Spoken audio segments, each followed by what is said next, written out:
What's up guys, it's your girl LaSaint here from LaSaint.com. Welcome to my channel. In today's video, I'm going to show you how you can add more than one photo in your Instagram stories, so stay tuned.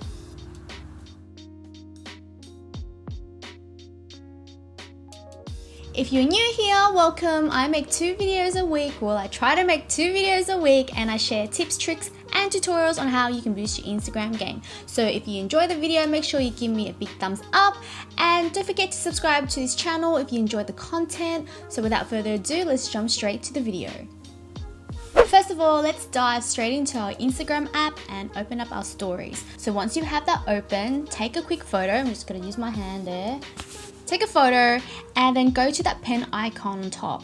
And once you've done that, select a color. So I'm just going to use yellow this time and tap onto your screen and then it will change the color to yellow.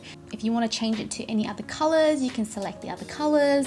I'm just going to keep it as yellow for now. So the next step is to go into your photo albums and select a photo.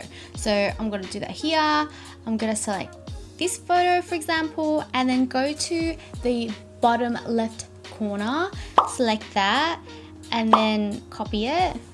Once you've done that, go back to your Instagram app, you'll pop up add sticker.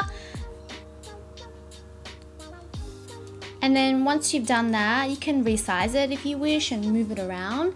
And if you want to add a second photo, go back to your albums, select another photo, do the same thing, copy it. Then jump back into your Instagram app, it'll pop up as add sticker. And let's do another photo so that you can see that we can post more than one photo. I mean, more than 2 photos. This one here, copy, add sticker. There you go. And then you can add text if you wish, as per normal. And then if you want to draw something, you can as well. And what I love about it is that you can draw. Let me just pick a color. And it doesn't draw over the photo.